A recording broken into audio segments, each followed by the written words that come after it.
Bismillahirrahmanirrahim. Utawi kang kaping telune bayanu waqti ikhrajiz zakat. Bertelakeun waktu mutuakeun zakat wa annahu qabla salatil Aid. Lan satuhune waqti ikhrajiz zakat iku tetep ing dalam sadurunge salat riyaya.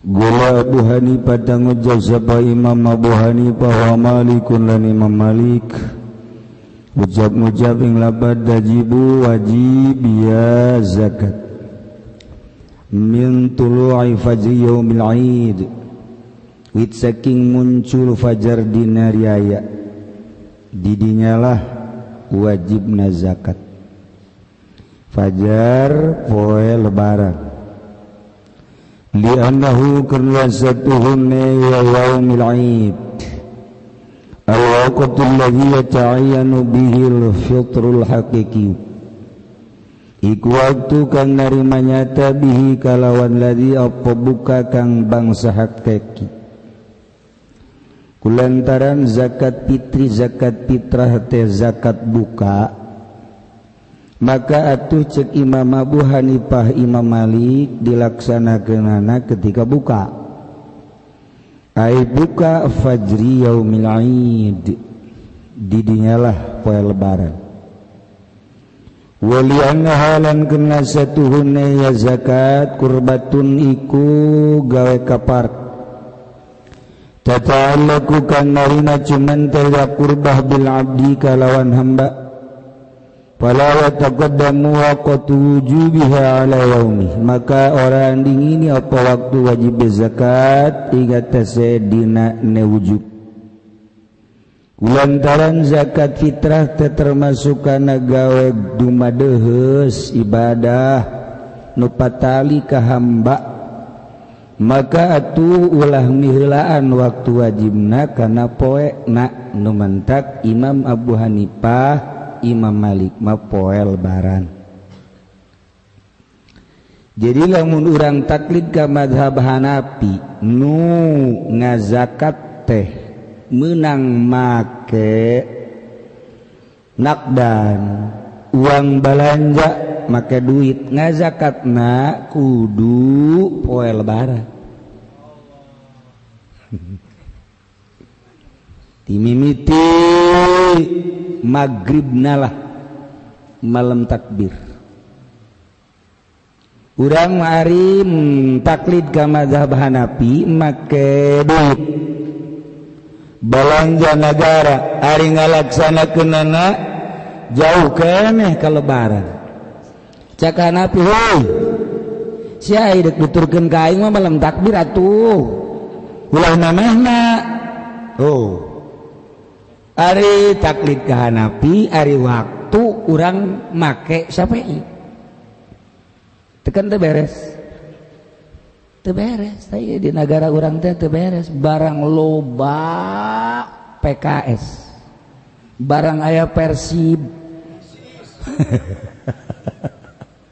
jadi kos itu di negara badak kiai baheula mah hebat boga non make beas jual beli eta tuturkeun cenah ada taklid ka Hanafi engke atuh malam takbir ngazakatna tuh udah kumaha ayo coba ari taklid ka Hanafi ari waktu make Syafi'i cak Syafi'i teu meunang atuh make harga mah aing mah kuduna make kut beas taklid ka Hanafi cak Hanafi taklid ka aing mah engke atuh malam takbir taklid deui ka Syafi'i cak Syafi'i ulah make duit atuh make beas taklid ka Hanafi cak Hanafi engke atuh malam takbir jadi ku Hanafi teu di aku ku Syafi'i teu di aku mudabdabun bainal pondok wal pasar kemis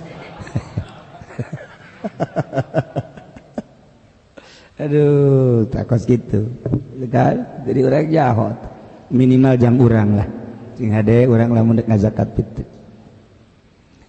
wa qala Syafi'i lan ngucap sapa Imam Syafi'i wa Ahmad lan Imam Ahmad cap ucap ing lapat tajib wajib ya zakat bi ghurubi syamsi akhir yaumin kalawan suruh sarangenge akhir dina min Ramadan saking Ramadan li'anal fitra min Ramadan kana satune fitri kang datang saking Ramadan la yakunu quranan ana ya fitri kana satune buka min Ramadan iku quranan ana ya fitri illa bi ghurubi syamsi angin kalawan suruh sarangenge min akhir yaumin minu saking akhir dina minhu saking Ramadan tuh jadi lamun wajibna cek Syafi'i mah gurub cek Hanafi mah tadi poe lebaran fajar aja pokok galau so amma ta'jiluha anapan utai ngagiakeun zakat iku pokok galau sapa maka teman ngucap sapa Imam Syafi'i satu kalakuan ya juzu iku nang ikhraja ngapa metuakeun zakat min awali Ramadan saking awal Ramadan liwujudi sababnya kena wujud sababe zakat ngan cek Imam Syafi'i nakjil zakat ngagegerakeun zakat meme waktu menang binantiraya min awal Ramadan di awal bulan Ramadan begitu masuk awal Ramadan geus diperbolehkeun ngaluarkeun zakat cek mazhab Syafi'i sebab liwujudi sababnya kulantaran aya sababna naon puasa sabab buka adalah puasa nuantak menang asal masuk Ramadan sababna puasa sababna lebaran adalah Ramadan maka menang timimitina wa qala Malikun Ahmad lan ngucap sapa Malik dan Muhammad ya juzu ta'jil wa yauman wa yaumin waqt wanang apa ngagiakeun zakat ing sadina tawa ingrong dina bakota cek Imam Malik cek Imam Malik nu tadi cek Imam Ahmad bin Hambal dibugirakeun meunangan ulah ti awal teuing sapoe sebelum lebaran atawa 2 poe sebelum lebaran meunang masyaallah wa baratul Hanafiyatul lan ngucap sapa mazhab gambang Hanafi ucap-ucap nilata dia juzu taqdimuha wenang apa andikakeun zakat mutlaqan al mutlaq min ghairi tafsilin saking orana dan perinci min baina muddatin wa muddatin in dalam antara masalah sahih ingat saya kaul sahih ana sabab wujud kena satu sabab wajib qad wujida ikut temen wujud temen-temenmu ya sabab wa huwa lan utawi ya sabab man tazamuhun nafaqatu iku wong kang wajib ku iman apa nama keman menang diheulakeun sakadar menang cek mazhab Hanafi oge tanpa aya masa sareng Syafi'i an Nabi Sa'id al-Khudri wallahu a'lam bissawab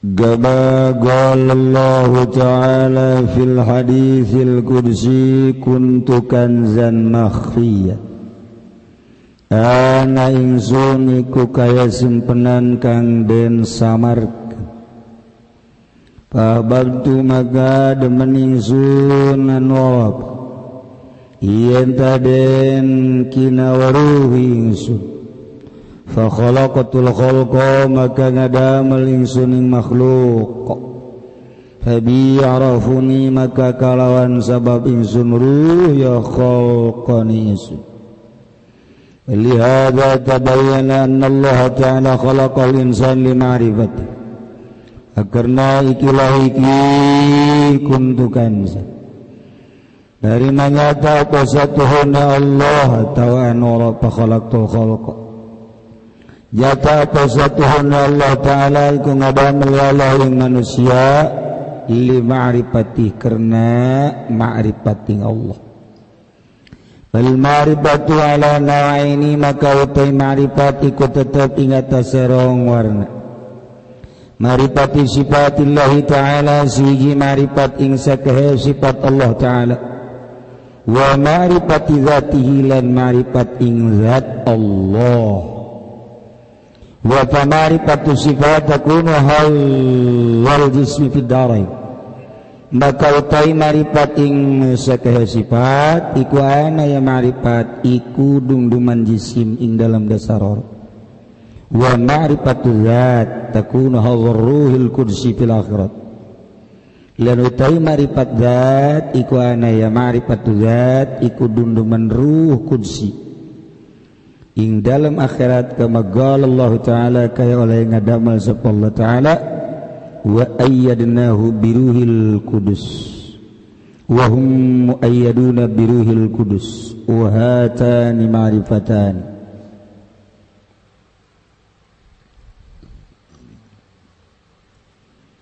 cek Allah tepati kaula ngadamal kajin jeung manusia kecuali supaya ma'rifat supaya nyaho ka kaula faman lam yarifhu maka jelema nu teu nyaho ka Allah kaifa yabuduhu da kumaha bisa ibadahna ka Allah janyaho ge henteu di mana-mana urang can nyaho ka Allah ibadahna sadaekna sakadar budaya maghrib lantaran rame main bola jeung teuing teu salat ge teu wauh ka Allah isya lantaran tunduh teu salat can wauh ka Allah subuh teu hudang can wauh ka Allah kos kitulah jelema nu teu wauh ka Allah ibadah sadaek-daek main HP sangeunahna aya mbak dibonceng direm teu puguh karuh abeh tuh kan jadi kudu wauh ka Allah bal marifatu innama tasulu bi kasfi hijabin nafsi an mir'atil qalbi marifat bisa hasil ku disingkapkeun hahalang nafsu an mir'atil qalbi tina kaca ati bitasfiyatiha ku dibersihan kaca enteng lamun teu dibersihan timbul jamur kebal-kebal teu bisa pake ngaca kaca mobil lamun teu dibersihan jamuran ketika aya hujan kanyahoan teu jelas kaca remeng-remeng nabrak itu kene berbagai kaca-kaca lamun teu dibersihan teu jelas kumaha teh bersihan ku urang aya kacaan hate cara ngabersihan hate babari urang neangan minyak aju neangan elak belah dada urang hatena belah minyakan lamun aya minyak kasapirtus beuleum paeh bisa jadi ngabersihan hate mah kacana bikasfi hijabin nafsian mir'atil qalbi carana bitasfiyatiha dibersihan iji ulah aya dunyaan hate teh setungtung aya dunyaan ngaco hate ulah aya motor ulah aya mobil ulah aya sepeda ulah aya karung ulah aya nanaon moal ulah aya bersihan urang merenung zati lamun Kangjeng Nabi marek sarete kabeneran aya anu mawakeun bahareun eta Kangjeng Nabi langsung ngagero-gerokeun ashabu sufah dibagi-bagi ke kebeneran aya nu ngiriman duit 1000 dinar Kangjeng Nabi keluar heula ti imah langsung dibagi-bagikeun ditaros ku sahabatna Tuhan make jeung dibagi-bagikeun deui cak Kangjeng Nabi ulah keur salat Isya inget di imah aya duit anu kikiriman nah ieu ulah keur salat aya bayangan duit teh aya keneh mantak gegeran bae nu biasana mantep salat Isya Kangjeng Nabi diuk rada lila ieu mah buru-buru mantak sahabat naros naon tuan buru-buru amat deuk kabagikeun duit percis kos Haji Pendi bener Haji Pendi bener ngaji pan buru-buru amat ieu tas salat Isya teu gegeran biasana sok rada wiridan bae buru-buru amat beusi tinggalin dek gariung ban berkat na lumayan Kangjeng Nabi mah deuk mikeunan duit Haji Pendi mah gegeraan deuk neangan duit pan eta mah bapana goblok tamat gegeraan lah beda mentak di dia aya bahasa ternyata Nabi ge pernah horenganan di dunia salat di jero hatena terganggu ngan ai urang mah terganggu da kulantaran resep kana dunia Kangjeng Nabi mah lantaran aya dunia can kabagikeun kaganggu sakedeung gegeran Kangjeng Nabi dibagi-bagi cek Siti Aisyah nah Tuhan make buru-buru cek Kangjeng Nabi kula teu resep jasa mun sare masih kene tersisa aya dunia di imah pahara jasa tuh geus ngadege jauh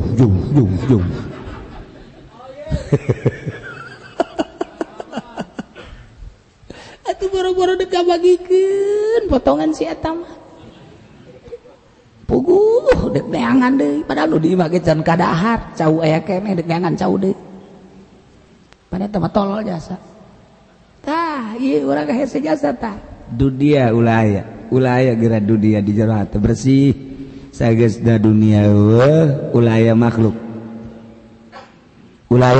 kan urang mah inget ka bos sebab ayeuna urang teh anak buah bos urang mah inget ka bapak buah lantaran orang jadi anak buah orang mah ingat ke pimpinan lantaran orang nu dipimpin selalu gitu baik nu mantak moal jadi wali-wali moal datang ke kiamat kita bakos gitu masih kene aya makhlukan di jero hate moal bisa piceun ieu cara ngabersihan hate bersihan geura hate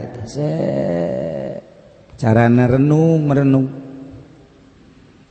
awak sia teh dijieun ku Gusti moal kebel bukti moal kebel jabapa geus eueuh komo bapa kolot tatangga geus areueuh engke ge kagiliran sia bakal eueuh ketika pae sok maneh datang ka kuburan maneh pae datang heula ka kuburan tanya ahli kubur ulah zarah teh hayang sugih ulah zarah teh hayang naik jabatan goblok tama zarah kos gitu mah tolol komo tah nyieun gerakan zarah supaya untung dina zarah dikutuk sia kuali namantak jelema anu ngaberangkat-berangkatkeun ka Mekah aju teu berkah ge kurang-kurangna mah lantaran niat teu beres satu sisi batur ka Mekah di sisi lainnya nama meuli mobil nini hayang ke Mekah ngajualan harta anak kotok dia dijual ai pamimpin ke Mekahna meuli Avanza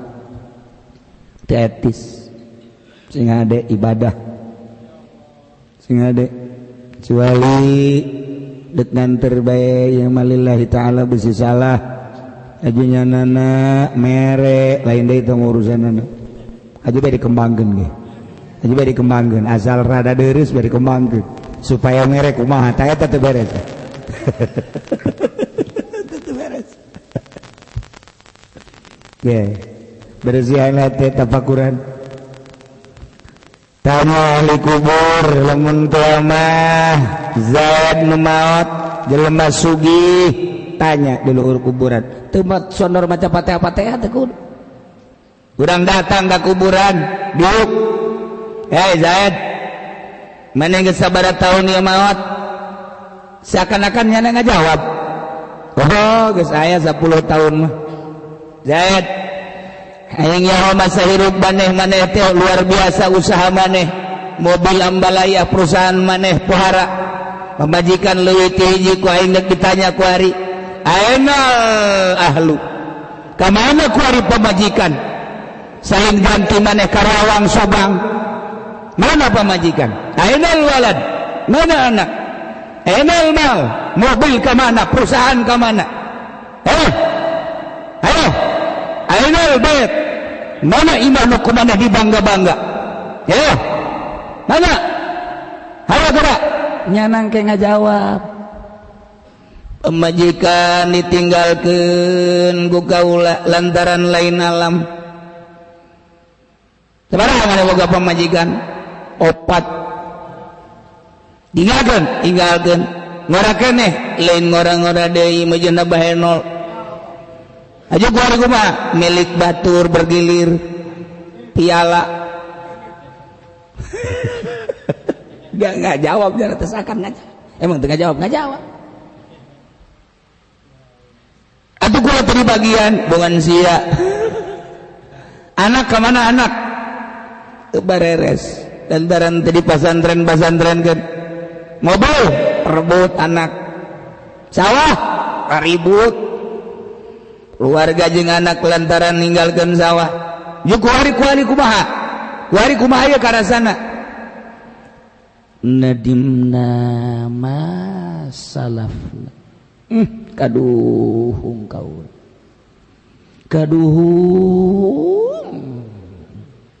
pagawean nuti heula nadimna masalafna pamajikan loba teu dididik horenganan di jero kubur ngutuk ka kaula gara-gara nyandung haju ieu gilirna henteu adil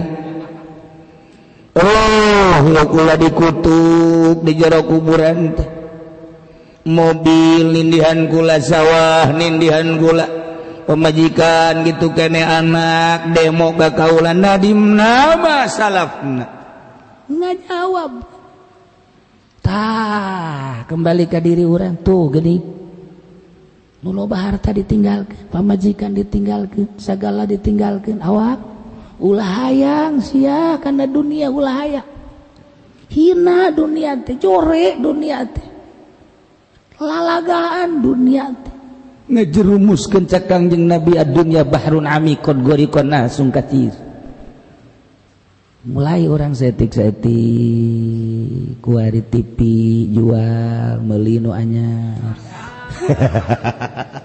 tuh jangan bang kos gitu bebas goblok tolol panjang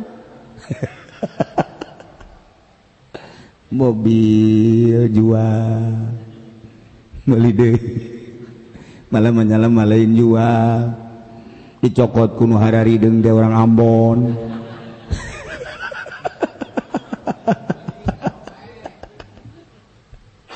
aja kunyana dipertahankan orang Ambon diajak dulu goblok tolol padahal mah atuh geus datang ka waktuna kuduna mobil qadari khairi we wasari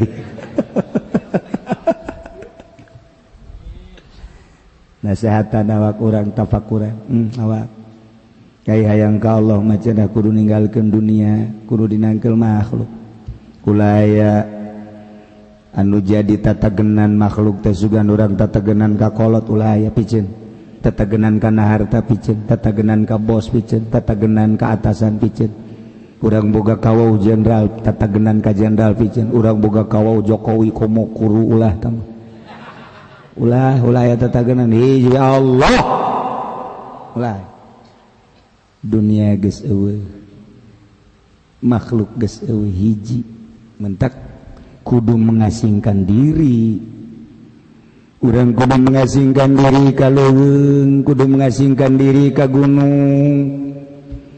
eta teh urang teh geus ulah aya hubungan mantak jelema deuk ka Allah mah moal hayangeun boga HP satungtung boga HP berarti hubunganna lain deuk jeung Allah jeung makhluk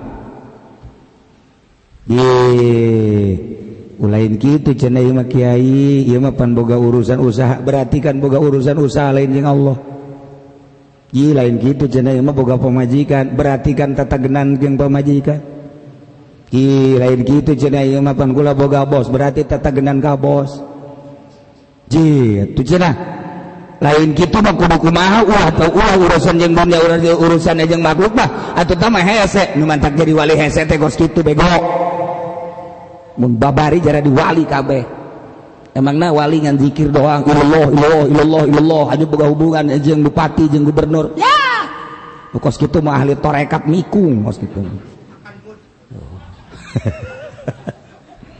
ngorekat si kos kitu kudu perkumpulan torekat tapi kudu udunan manya torekat udunan torekat melepas ti dunia lepas ti makhluk ulah aya cenah tuh urang moal kaambeuk ke manusia eta penyakit karena hayang diambuhan ku jelema atuh ge jelema ngabutuhkeun ka urang eta penyakit karena nu kos kitu mah torekat balain kitu Allah atuh batur ge ka urang kumaha ulah pikiran batur aing sorangan engke cenah kumaha lamun ngondang ngariung eta ngaranna lain torekat segala hayang diondang ngariung segala mamaca hayang diondang goblok lain kitu torekat hiji ka Allah cenah emang kudu kitu hirup nah lamun sia nanyakeun kudu kitu berarti sia mah hirup syariat bae geus bae hirup di syariat bae haju mun syariat ka sorga mah angel angel haju eta norekat bener kan teu ulah nanya bener jeung teu sia mah kos Amin Rais bae Amin Rais itu mah kamu salah masa hirup harus menyendiri salah teu nyahoeun bag-baganana nya teu nyahoeun ieu teh dek ngalepaskeun dunia dek ngalepaskeun makhluk ketika geus bersih ulah hayang nanaon dianjurkeun supaya bermasyarakat ngaji jeung masyarakat ajak masyarakat ketika urang geus lempeng ketika ngaji jeung masyarakat teu hayang dibere teu hayang dimuliakeun teu hayang diagungkeun anu ngomongkeun teu peduli kajen teuing can paham berarti ketika urang ceramah geus teu hayang amplop teu hayang naon hayang jerona eta pan eta kos kitu deui bae tolol teh Pak ulah aya naon geus berhasil deuleu itu khulafaur rasyidin berjuang tanpa hayang imbalan berhasil dewa tabiin berjuang tanpa hayang imbalan berhasil dewa para wali sanga berjuang berhasil lantaran teu hayang imbalan ketika urang hayang imbalan datang ke modar sia moal berhasil paling gajian imah paling beli mobil kos kitu hasilna ulah hayang nanaon waduh cenah tuh mata mah hese nu ngatak jadi wali hese ge geus kieuna lain zikirna sama illallah nu cau illallah nah eta salah mengasihkeun diri dua hese ge mentak torekat teh lain zikir mah sekadar alat norekat mah pagawean tingkah teu kudu ngomong-ngomong norekat mah torekat abdi Naksabandi torekat abdi Qadiriyah torekat abdi Supendia torekat Supendia mengising melulu tamatu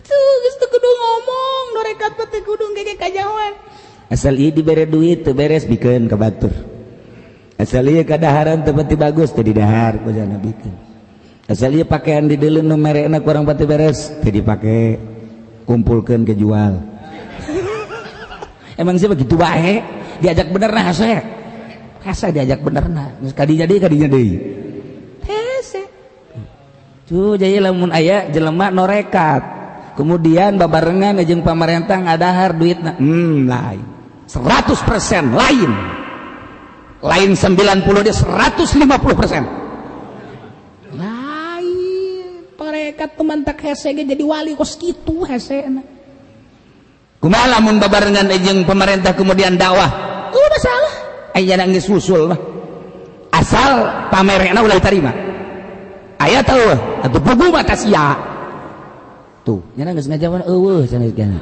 dan nyana ge meureun hayang kabere bae yes jadi teh kudu ngomong norekat jeung urang ulah suuzon kanu jeung pamarentah ulah suuzon deuleu heula Gus Dur malain jeung pamarentah jadi presiden ya nama. Wali Sanga Raden Patah mah jadi raja. Syekh Syarif Hidayatullah jadi raja. Syekh Maulana Hasanuddin Sultan Maulana Hasan raja sultan teh. Itu masalah. Asal ulah kabita kana dunia. Ci urang mah kakarek jadi kiai bae jadi kiai malah ustad. Disebut maji ke mana? Bobong. Mang Haji ustad atuh. Siang mana naon teh Mang Haji sakumaha tukang lauk mang tadi mang tukang lauk kos gitu mah wayana ustad atuh eta kiai tolol tah ustad tolol lamun di kiai bade ka mana tah kitu aing ngasana tiis kana hate tah eta kos kitu teh jurig teh kiai kos kitu komo ieu mah kiai lain ustad lain make kaha supendi tambah bapana jurig mbahna tah mah si norekat teh dua teh senyum-senyum be kaje deui nya ngaku norekat di deuleu heula langkah-langkah lain-lain kajeun teuing nya ka urang ngomongkeun geus sok sambarangan we deuleukeun tungtung nu lain mah lain bae kajeun kuku wajen teuing kuku mah nyana Habib 1 juta kali Habib lain-lain bae bab tarekat nyana putra kiai sanajan putra kiai lain-lain bae ieu mah urusanna tarekat jauh tina dunia jauh tina makhluk kara. Oh berarti cenah tarekat mah kudu susah tuh siapa bodoh siapa dasar bodoh hese diajak pinterna alabatan hurang siapa jaga hurang nu bodoh mah sebab kadeuleu otakna teh di hulu lain gitu urusan dunia urusan Allah usaha cenah pabelit kiai nu mantak sia mah pabelit bae jeung bodoh pan cenah tadi ulah resep kana usaha pan dagang tuh mantak angel ngajina angel teu meunang cepet-cepet teu meunang mantak kitab ieu mah teu meunang diaji ku umur pantar-pantar sia teu meunang sabarana sia teh ka saha cenah kiai ka eta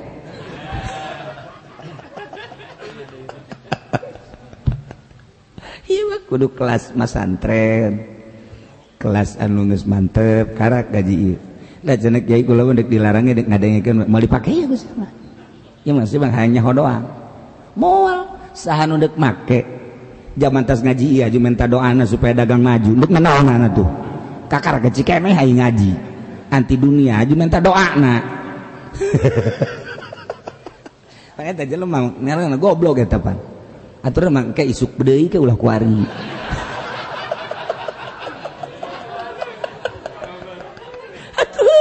ieu tep nyarnya asapan Masya Allah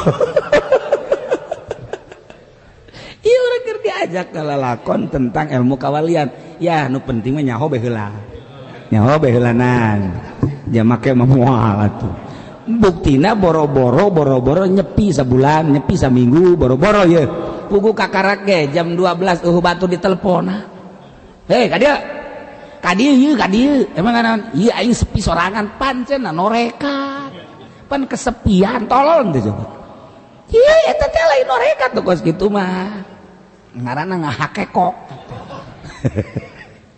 hese nah ieu nu mantak urang ulah sambarangan si anu norekat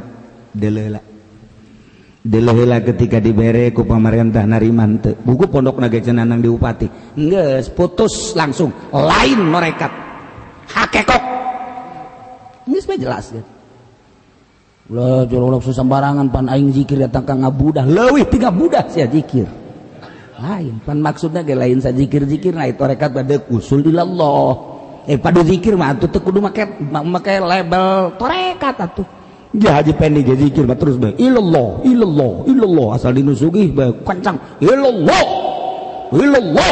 tatangga bae nu susah la illallah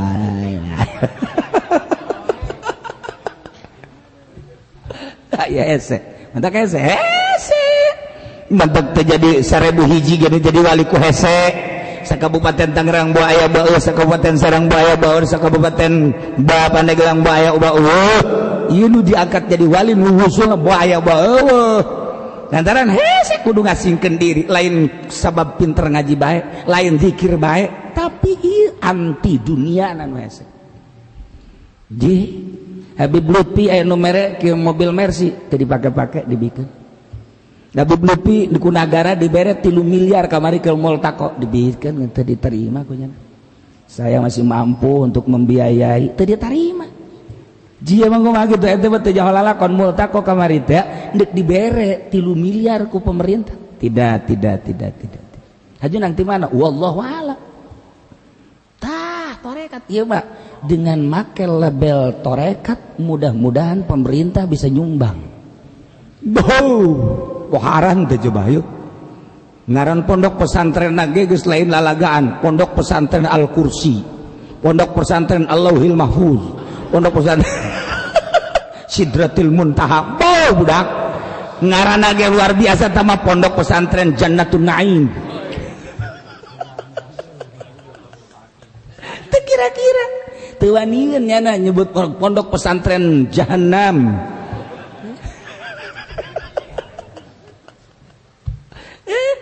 Lalu lagi ditakeun torekat Bapak sese mentak saeutik anu datangna saeuti batal torekat bener ngaran torekat ijazah batal mentak teu naik aya nu di ijazah teu naik torekat mah lain haju ijazah terus cara ngaji amil haju beres terus akan Gusti lain kitu dideuleu afal jeung ahwalna datang ka mana ulah wakan teruskeun si guru mursyid jang naon diteruskeun ngan sakadar ngabau sungut doang ulah tarekat mah di bawah bimbingan di dieu heula teh aya teu naik pada datang ka pae di dinya bae namun nyana naik mata dibimbing terus mursyid ngaranna ieu mah lain ijazah teh ieu kuari di dieu Sugro nya engke minggu hareup ka di Kubra aduh iya jadi kubra atuh beres teh salah tah guru torekat teh salah tah ieu urang ngaji teh keur bag-bagan torekat salah nu mentak eta Abah Anom disaralahkeun ku Kiai Engan ai nyalahkeun langsung pan zikir ai teu nyalahkeun pan kuda-kudana salah hanya senyum-senyum lah kiai-kiai di Garut Tasikmalaya Ciamis Bandung Tangerang kabeh nu nyaraho mah lain gitu lamun nyadana nanya mak dibejakeun kulantaran bisi jadi fitnahkeun antep di Pandeglang anu sarala senyum zaman Buya zaman almarhum senyum padahal mah lain gitu kok jadi kos gitu sih masa norekat dari rame gitu di aju ditaek-taekeun jadi kalalubra kan aya wilayah itu Sugro aya wilayatul Kubro nah kuari nu Kubro diganti Kubra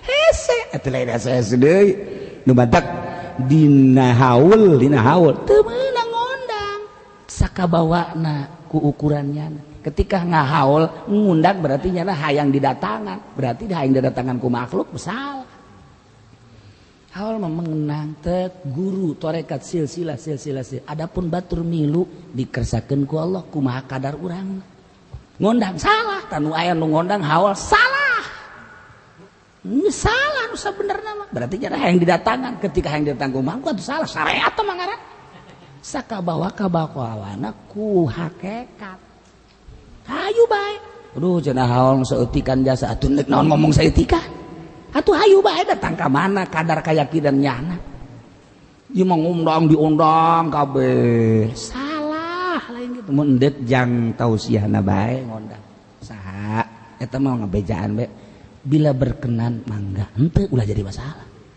kos kitulah torekat mah berbeda jeung maulidan cenah kos maulid ge luhur-luhuran maulid ngan namakan syariat. Ayo masyarakat, ayo, karumpul. Yuk, urang berjanjian, ayo. Wah, aju pengen dimaca sorpal anam.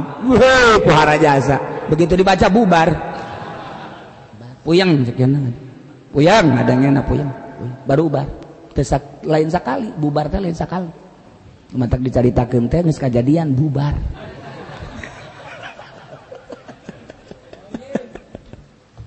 Nah, ieu keur carita hese, lain lalagan.